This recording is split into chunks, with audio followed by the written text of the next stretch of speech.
Hey guys, Woody here. Welcome to Woody's 2018 DCI season recap.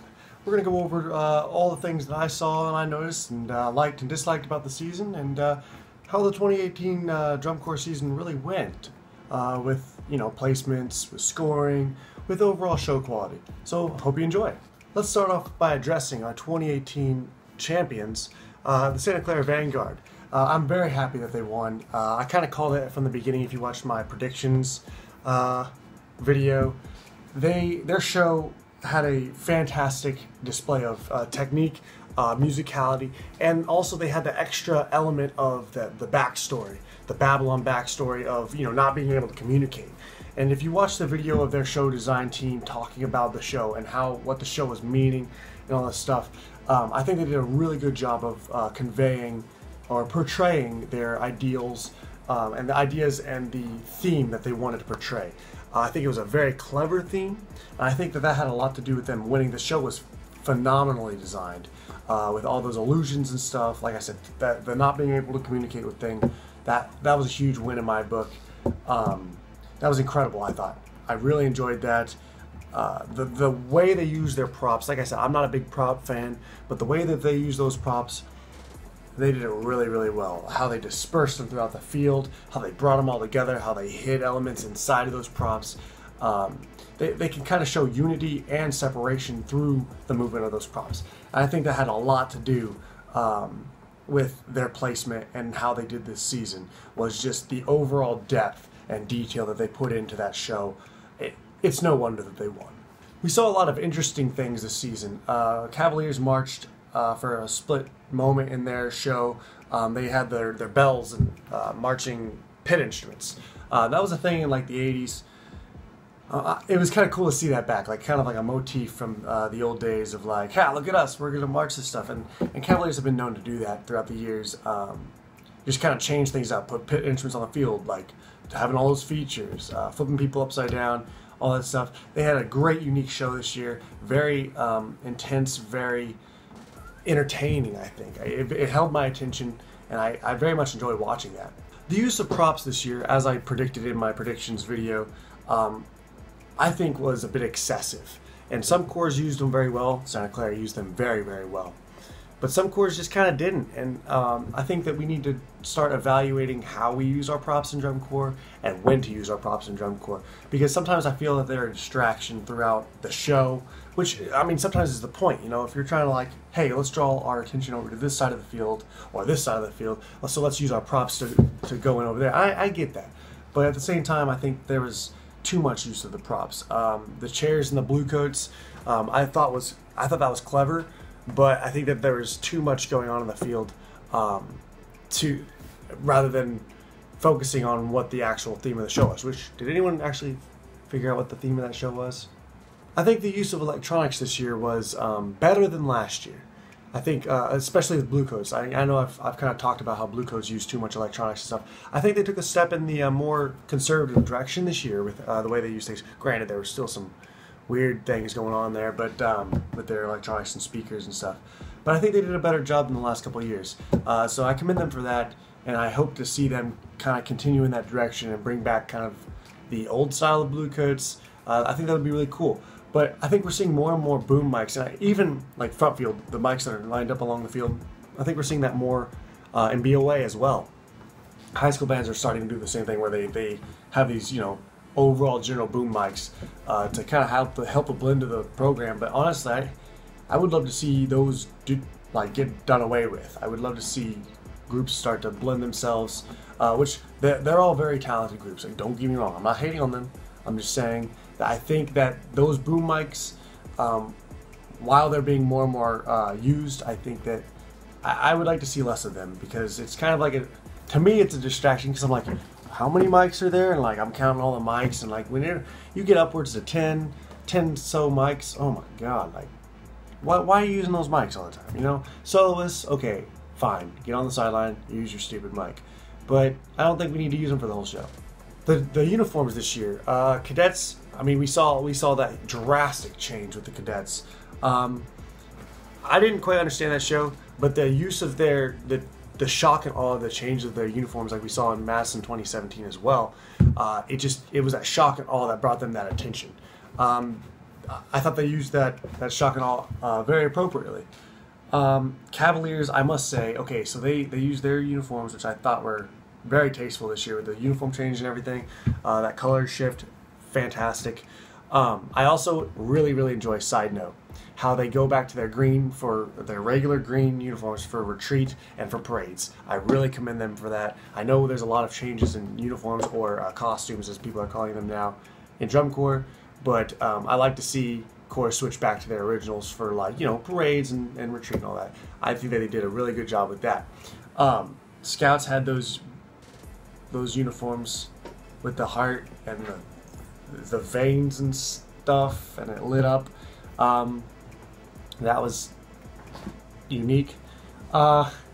Needless to say, I think that Santa Clara's uniforms, with that instant change, again with their show, I can't say enough. Very well done. So I think it looks like I was right on the uniforms and the prop situations. I think we all kind of called that not too big of a shock for all of us that people were changing their uniforms drastically and using a gratuitous amount of props. Whether they used them well or not, it doesn't matter. There's a lot of props in the field. So I think that I was correct in predicting that, and I think we all were kind of seeing that go that direction. Overall show quality this year, I thought we had a lot of good quality shows. The ones that I saw, I went to DCI St. Louis, and I went to Drums on the Ohio, and I watched a lot of videos. I think we're losing volume. Honestly, I think we are in over the last couple of years. I think we're losing I'm talking overall, and it may not seem that way to some, but to me it seems like we're losing volume, and that may play into, hey, let's go to a more classical approach, classical music approach.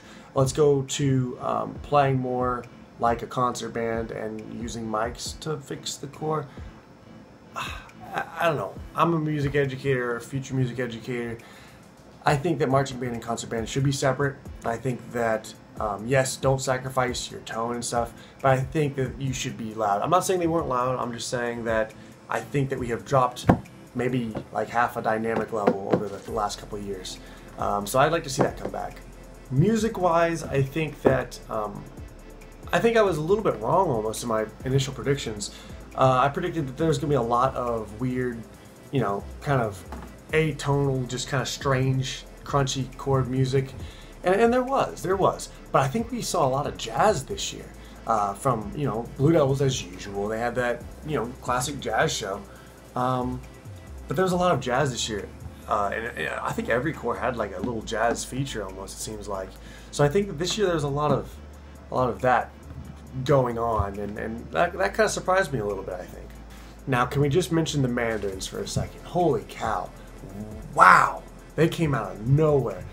It was clear that they were like, hey, the fans were really on their side. Their show was I don't even have words. Their show was so good. They really came out with a vengeance this year, and I'm really happy to see them make finals for the first time ever. That's a great accomplishment for them. I've always wanted to see new programs step up and come up into finals, and we're really seeing a change of guard here, I think, so to speak, with, you know, Santa Clara taking the championship for the first time in a long time, and Mandarin's coming in, and, you know, Spirit of Oya is making a comeback. And all this shifting around, I think it's keeping this interesting. It's keeping the program interesting of Drum Corps as a whole, and I think that is something that I'm really looking forward to seeing in the coming years. Where is this going to end up? You know, where are we going with this? Who's going to be coming up in the next top 12 next year? Where are Mandarins going with this? Can we see them jump up in the top 5 in the next couple of years? I think that the way they're going, I think they're coming with a vengeance, and I think they're really being maniacal about this. They're really jumping into it. I'm impressed with this. I really enjoy this. Yeah, it's sad to see some of these corps go scouts. I mean, that's my own corps. Like, yeah, it's sad to see them not make finals, but like I think that it's great to see these other corps really push forward and fight for those spots in finals. It makes it a lot more competitive, and it makes it a lot more interesting to watch. And I think that we can see some more intense shows coming out of it, and show design coming out of it, because it is more competitive and it is trying to push forward. Because honestly, those final spots now, it's anyone's game. It's not just like, well, Blue Devils are going to win. You know, it's not not that anymore. I think that we can see a more how how do I say, unusual placements, or more unusual placements, excuse me, I can't speak, coming up into the rankings and the coming years. And I think that's something to look forward to, something to advocate for, and something to welcome almost, I think. You know, the changing guard, shifting things around, those cores stepping up. I really like seeing that. Overall, I think this was a very good season for drum corps. I didn't get to go to finals for like the first time in years. I had college band camp, unfortunately. But next year I'll be able to go again. I think it was a very, very successful year for drum corps. Our crowd sizes are growing again. We even had shows. There were shows that sold out this year. A few of the smaller shows, they sold out, and I think that's something that we can look forward to seeing. I wish that tour fees would start to go down. I don't think that's going to happen, but we have a growing crowd and growing audience for drum corps, but it's not as accessible. And I think that may be a reason why it's growing the way it's growing, is because, you know, people want to be a part of drum corps. People want to. There's that want to be in this, but I don't think it's accessible yet, or as accessible. And it's always been expensive, but it's at an all-time high. We're talking upwards of $3,600 here for a season. And yeah, I've talked about how, you know, there are those outlets for money and for financial aid. But I would love to see these corps become more accessible to everyone. Think about the talent pool that would open up. Like if it were cheaper and more people could audition, that would be a huge, huge win for our community. I'm going to be making some more videos on this topic of making drum corps more accessible, helping you guys come into marching, and how to overcome these expensive barriers. And that's what they are, expensive barriers, you know, because it is an experience that I think is worth all of the money that you put into it, all of the time, all the effort. It is worth it. And so I'm going to try and do my best to help you guys, those of you who can still march and who are watching this wanting to march. I'm really going to push forward this audition season coming up here and really try and get you guys into corps as much as possible, and try and help you guys as much as possible, as much as I can, and see what we can do to find ways to make this more accessible, because I think that's very important for the future of our activity and the success of all the corps. So all in all, I think it was a good season. Thank you for watching this video. Thomas is here, my roommate. He marched Phantom Regiment. I'm going to be getting him and the rest of the DCI team, Team DCI Murray rather, in on some videos and stuff. So be looking forward for that. That's going to be coming soon, hopefully this week. I think Thomas and I hopefully will be filming today some of that stuff about Phantom. He's going to give an inside look on their show this past season. Hopefully I can get Katie, who marched Santa Clara, in here, talking about some of her show and stuff. That'd be really cool. So I hope we can do that. Thank you for watching. Thank you for supporting as usual. Keep watching these videos. Keep sharing if you want to. Like, subscribe if you haven't already. Again, I can't thank you enough. Keep supporting the arts. Invictus Mineo, be you, and I will see you in the next video.